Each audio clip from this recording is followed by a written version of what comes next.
हे वीणावादिनी सरस्वती, हंसवाहिनी सरस्वती, विद्यादायिनी सरस्वती, नारायणी नमोस्तुते। दिनी सरस्वती, हंसवाहिनी सरस्वती, विद्यादायिनी सरस्वती, नारायणी नमोस्तुते, नारायणी नमोस्तुते। नमस्ते। ऑनलाइन क्लासेस में आप सभी बहनों का एक बार फिर से स्वागत है। आज हम कक्षा पंचमी के पर्यावरण विषय के लेसन 12 गंदा पानी फैलाए रोग का अध्ययन करेंगे। इस पाठ में बताया गया है कि हरिमोहन नाम का व्यक्ति अपने गांव में भेड़ें चराने का काम करता था। वह तालाब पर अपनी भेड़ों को पानी पिलाने ले जाता था तथा वह उसी तालाब का पानी स्वयं भी पीने के लिए उपयोग में लेता था। तालाब के पानी का उपयोग गांव के सभी लोग खाना बनाने, नहाने, पशुओं को पिलाने में करते थे। गांव का राधे भी अपनी भैंसों को पानी पिलाने व नहलाने के लिए उसी तालाब पर ले जाता था। गर्मी के दिनों में तालाब का पानी सूखने लग जाता और वह कीचड़ बन जाता और जो थोड़ा बहुत पानी बचता था उसका भी उपयोग गांव के लोगों द्वारा किया जाता था, जिसके कारण गांव के लोग अधिकांश समय बीमार ही रहते थे। अब आगे जो नदी होती है उसका पानी हमेशा बहता रहता है, इसलिए वह सड़ता नहीं है तथा उसमें दुर्गंध भी नहीं आती, जबकि गड्ढे का पानी ठहरा रहता है तथा सड़ने के कारण उसमें दुर्गंध भी आने लगती है तथा उसमें कीड़े मकोड़े व मच्छर भी पैदा हो जाते हैं। लेसन में बताया गया है कि जो हरिमोहन है उसकी बहन अलका को स्कूल के पीछे एक गड्ढे में बहुत से कीड़े व मच्छर दिखाई देते हैं। यानी गड्ढे में जो थोड़ा बहुत पानी था उसमें बहुत अधिक कीड़े व मच्छर अलका को दिखाई देते हैं।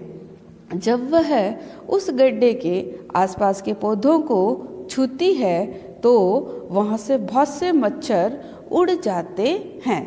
जो अलका है उसके घर के बाहर बहुत सुंदर बगीचा है, लेकिन अलका व उसके साथी मच्छर बहुत अधिक होने के कारण उस बगीचे में खेल नहीं पाते। यानी जो बगीचा है उसमें मच्छर ज़्यादा होने के कारण अलका व उसके साथी उसका उपयोग खेलने के लिए नहीं कर सकते हैं। अब आगे जब गड्ढे के पानी को हम किसी गिलास में डालते हैं तो उसमें हमें अनेक छोटे छोटे जीव, कीड़े व मच्छर दिखाई देते हैं। ये मच्छर वहाँ पे अपने अंडे देते हैं। यानी जो गड्ढे का पानी होता है उसमें मच्छर अपने अंडे देते हैं। इन अंडों से लार्वा यानी कि मच्छर के बच्चे निकलते हैं। लार्वा बड़े होकर मच्छर बन जाते हैं। अब आगे जो राधे का भाई मोहित है वो रोज शाम को बगीचे में खेलता रहता है। वहाँ मच्छर बहुत अधिक होने के कारण मच्छरों के काटने से उसे बुखार आ गया। जब उसके पिताजी उसे अस्पताल ले गए, जहाँ खून की जांच करने से पता चला कि मोहित को मलेरिया हो गया है। यानी मोहित जो गार्डन में खेलता था, जो बगीचे में खेलता था, वहाँ मच्छर बहुत अधिक होने के कारण मच्छरों के काटने से मोहित को मलेरिया रोग हो गया। जो मलेरिया रोग है वह मादा एनाफ्लीज मच्छर के काटने से होता है। मलेरिया के लक्षण तेज ठंड लगना, तेज बुखार, उल्टी, खूब पसीना आना और शरीर का तापमान कम होना है। ये सब मलेरिया के लक्षण है। जब किसी व्यक्ति में हमें ये लक्षण दिखाई देते हैं तो हमें तुरंत उसे अस्पताल ले जाकर उसकी खून की जांच करवानी चाहिए, जिससे कि हमें ये पता चल जाए कि कहीं ये जो बुखार आया है वो मलेरिया के कारण तो नहीं आया है। अब आगे कुछ प्रश्न दिए हुए हैं। पहला, मच्छरों पर नियंत्रण रखने के लिए कौन कौन से उपाय करने चाहिए? तो हमारा उत्तर होगा कि मच्छरों पर नियंत्रण रखने के लिए हमें आसपास नालियों, गड्ढों, टंकियों, गमलों आदि में पानी इकट्ठा नहीं होने देना चाहिए। उसके साथ साथ हमें समय समय पर दवाइयों का छिड़काव भी करवाना चाहिए। हम अपने आसपास सफाई का पूरा ध्यान रखें और जो भी कूलर, टंकी, फ्रिज आदि है उन सभी के पानी को नियमित अंतराल के बाद खाली करते रहें। यदि हम ऐसा करेंगे तो हम काफ़ी हद तक मच्छरों पर नियंत्रण रख सकते हैं। फिर आगे है, खुला पानी कहाँ कहाँ एकत्र होता है?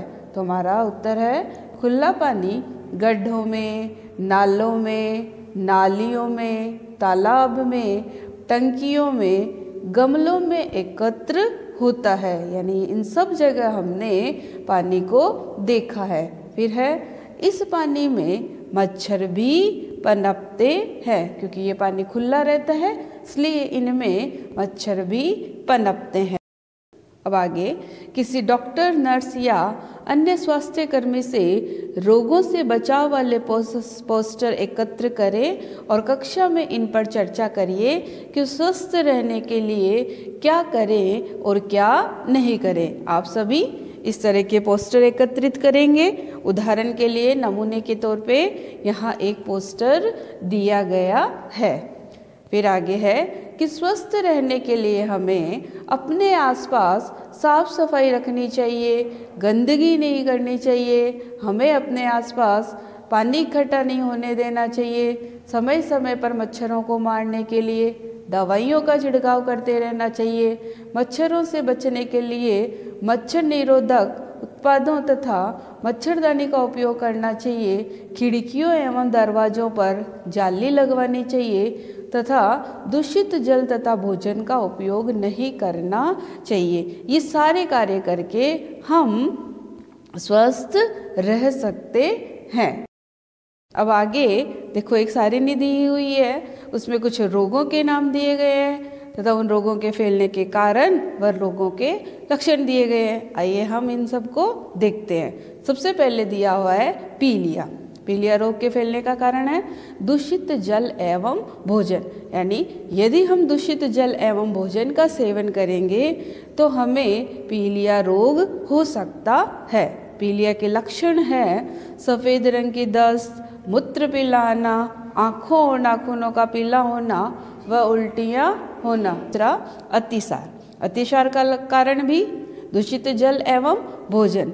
फिर लक्षण दिन में 4-5 या ज़्यादा दस्त होना, पेट में मरोड़े आना, जीभ और होठों का सूखना और पेशाब कम आना, ये सब अतिसार के लक्षण है। फिर आगे है कृमि रोग। कृमि रोग का लक्षण कारण भी दूषित जल एवं भोजन। यानी दूषित जल एवं भोजन से पीलिया, अतिसार, कृमि रोग व पोलियो रोग होता है। कृमि रोग के लक्षण हैं भूख कम लगना, चेहरे पर पीलापन और पेट में दर्द रहना। और पोलियो के लक्षण हैं बुखार रहना, सिर दर्द, जुखाम, उल्टियाँ, हाथ पैर में अकड़न और बाद में पैरों में लकवा होना। इस प्रकार हमने 4 बीमारियों के बारे में पढ़ा, पीलिया, अतिसार, कृमि रोग व पोलियो। ये चारों जो रोग है उनके फैलने का कारण है दूषित जल एवं भोजन। अब आगे है दूषित जल और भोजन से कौन कौन से रोग होते हैं? तो हमारा उत्तर होगा पीलिया, अतिसार, कृमि रोग व पोलियो दूषित जल और भोजन के कारण होते हैं। फिर आगे है आप कैसे पहचानोगे कि किसी को पीलिया हुआ है? तो पीलिया रोग के लक्षण अभी हमने क्या पढ़े थे? पीलिया रोग के लक्षण हमने पढ़े थे सफ़ेद रंग की दस्त, मूत्र पीला आना, आँखों और नाखूनों का पीला होना और उल्टियाँ होना। ये लक्षण हमें जिस व्यक्ति में दिखाई देंगे तो हम ये पहचान जाएंगे कि सामने वाले व्यक्ति को पीलिया रोग हुआ है। फिर है बुखार के साथ हाथ पैर में अकड़न किस रोग के होने के संकेत करते हैं। तो हम जानते हैं कि बुखार के साथ हाथ पैर में अकड़न पोलियो रोग होने का संकेत करते हैं। अब आगे है कि इन रोगों से बचने का एक ही उपाय है कि पीने का पानी स्वच्छ हो।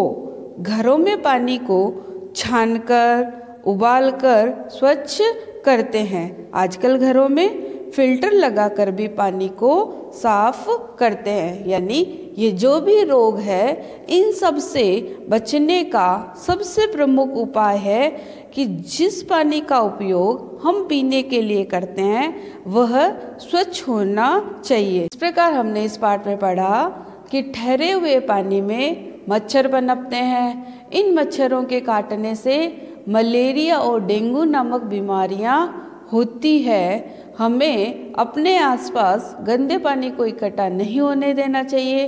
दूषित जल व भोजन से अनेक प्रकार के रोग होते हैं। आज के लिए बस इतना ही। धन्यवाद।